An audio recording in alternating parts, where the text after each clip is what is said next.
Welcome to WSCC's webinar on returning to work in light of the COVID virus. I'm Kerry Ingram, Chief Inspector of Mines and OH&S for the NWT and Nunavut. And I'm Meta Angelin. I'm the Manager of Occupational Health and Safety Program Development at WSCC. Today's presentation is about the steps you need to take to open up your businesses again in light of COVID-19. Thank you.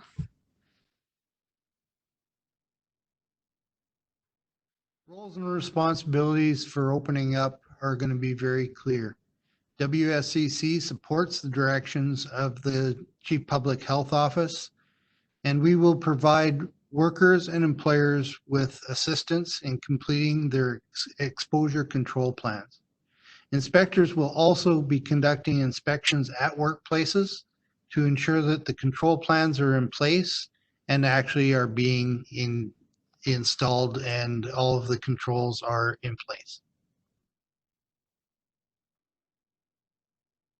Reopening safely means that the employer has allowed and put things in place to be able to resume business.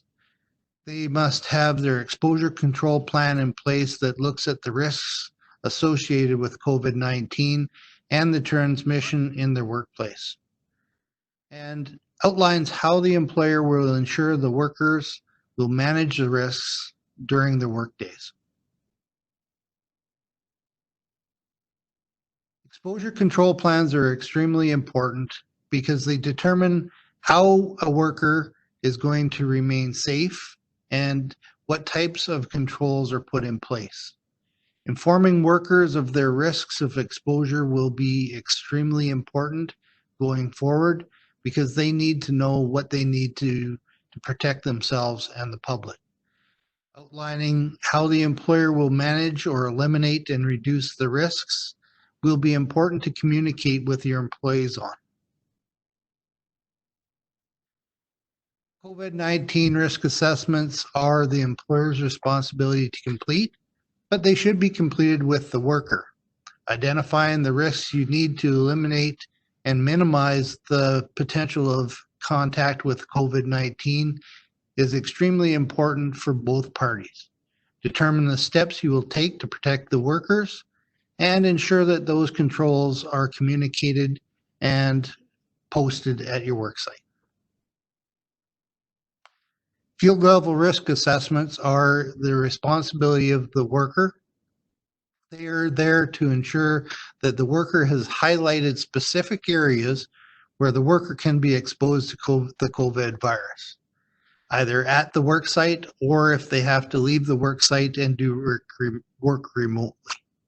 Ensure that the controls identify the exposures and how the controls are going to be put in place to ensure their protection at all times.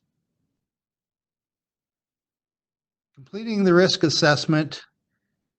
Once you've completed it, ensure that the risk assessment is updated and kept on site all the time.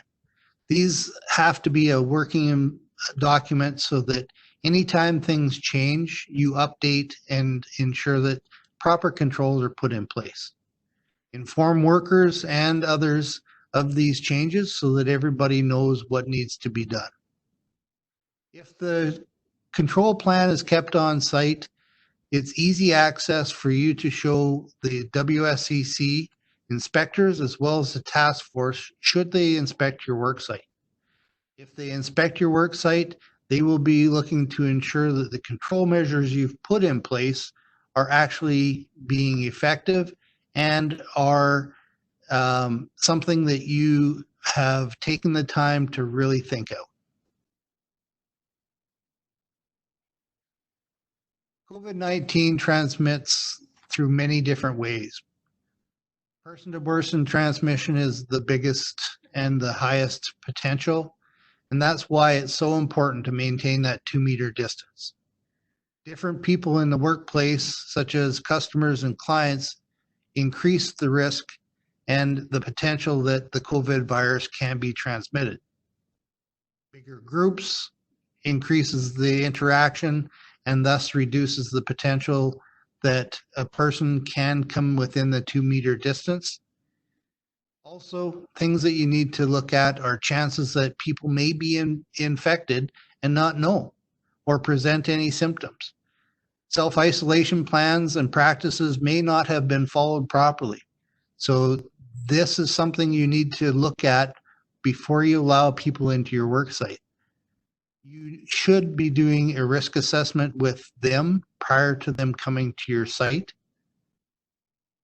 Other things you will need to ensure of are if there's areas where there's regular contact, those areas are increased cleaning, and that the products that you're using to clean those surfaces is adequate to kill the virus.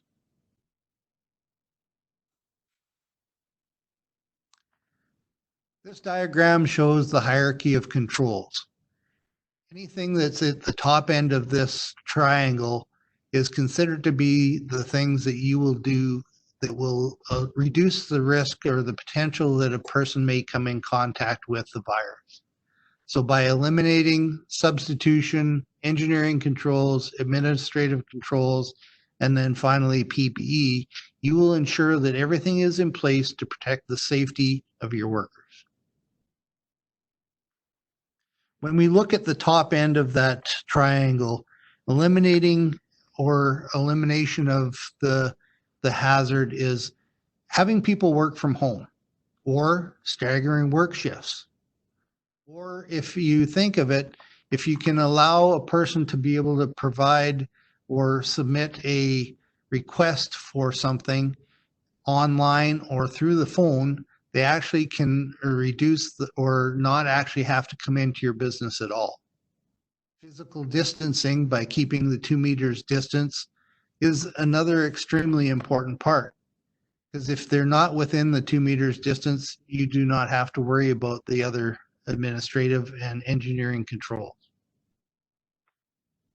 If you do have to have somebody come into your business and they may come within the 2 meters, you can put up things like engineering controls such as barriers, which you've seen in the different businesses in your communities. Things like video surveillance, ensuring that you have some way to check a person out before they come into your business.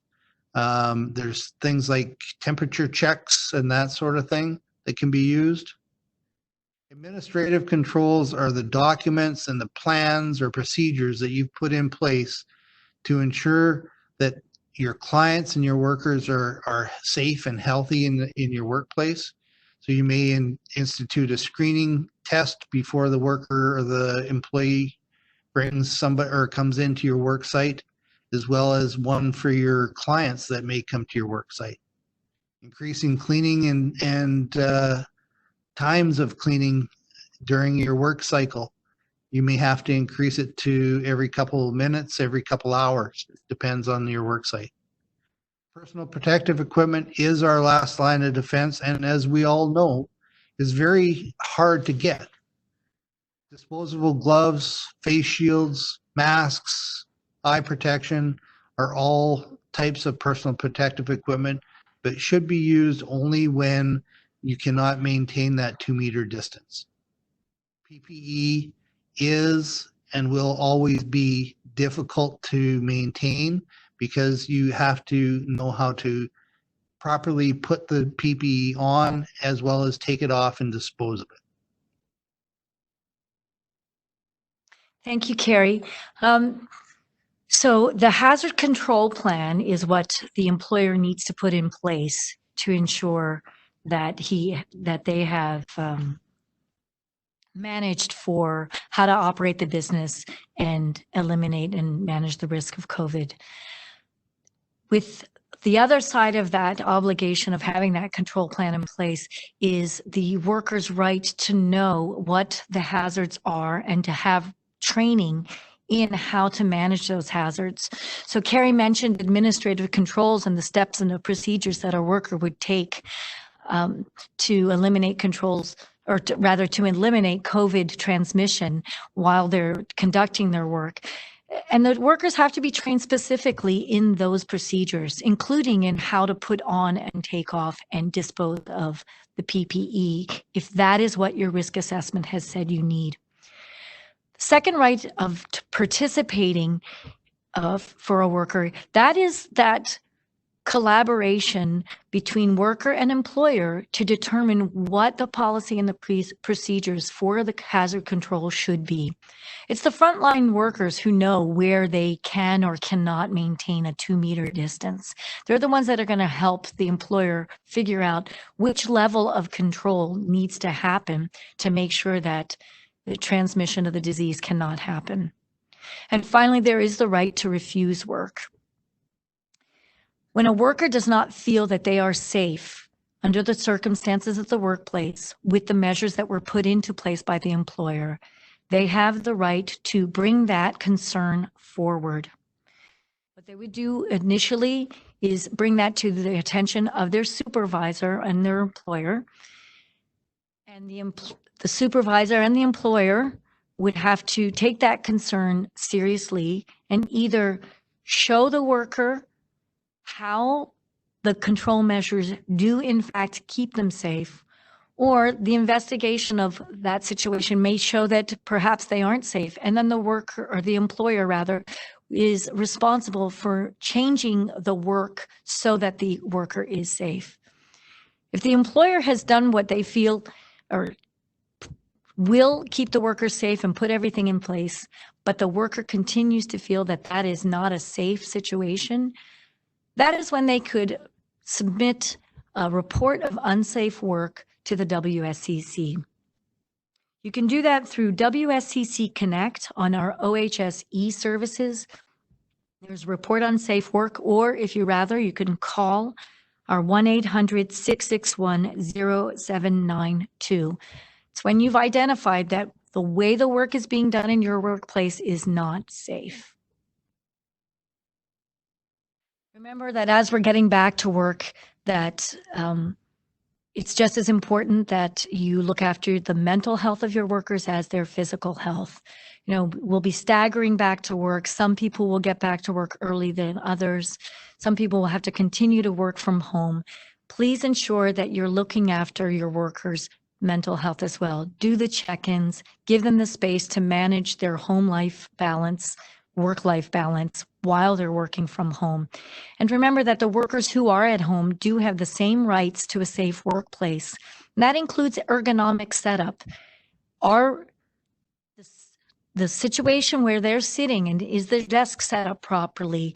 Are they spending too much time on the screen? Are they spending too much time in video conferences? What are the things that will tax the worker and make it difficult, or it could potentially actually harm them while they're working for you in their home? The WSCC continues to develop and update resources where we do follow the guidelines of the health authorities, and we try to develop the tools that you need to guide you through this opening up and the procedures that you could or might take. Please, it is important that you stay informed through reliable resources. So you can check on our website for the updated information. If you need some information as soon as possible, please, you may email covid-19@wscc.nt.ca. You can call us at our 1-800-661-0792. Leave a message and a safety inspector will return your call. We have a dedicated web page for the information and the resources that we are producing that do follow specifically our territories. If you want to follow us on Facebook and Twitter, that is where we announce any sort of new resources that we've either produced or identified that can help you through the process of opening your doors safely. If you look at our homepage on our website, the banner above gets you directly to the COVID information. The risk assessment that you need to do, that's the cornerstone for your hazard control plan, is available directly through a link. And on our COVID-19 page, you will see the other resources that we discussed here, including a guide to your your exposure control plan that will demonstrate how you will control the virus, how you will communicate those control measures to your workers and to the public, and the field level risk assessment is on there as well. So the resources that we've created to help you through these steps are all available at that site. Additional resources for information on COVID through the GNWT, they have a site specific to the public health orders and public health information. Another great resource is the Canadian Centre for Occupational Health and Safety. They have online products and posters and procedures that could help you specifically for your industry. So please do check out ccohs.ca. You do the search for COVID-19, they have a page dedicated to resources specifically to this hazard. And remember, if anyone at the work site experiences symptoms, immediately inform your supervisor. Physically distance from the person and have them safely leave the workplace. And that includes wiping down the surfaces that they came into contact with while they were on your work site. Seek the medical advice of local health authorities. Call 911 if you need urgent care. Call 811 for the COVID hotline. And if symptoms develop, do schedule an appointment to be tested for COVID-19. Again, if you have any concerns specific to how to reopen your business, the steps you need to take, and how to maintain safe operations once you are open, please do contact us at covid-19@wscc.nt.ca. Thank you.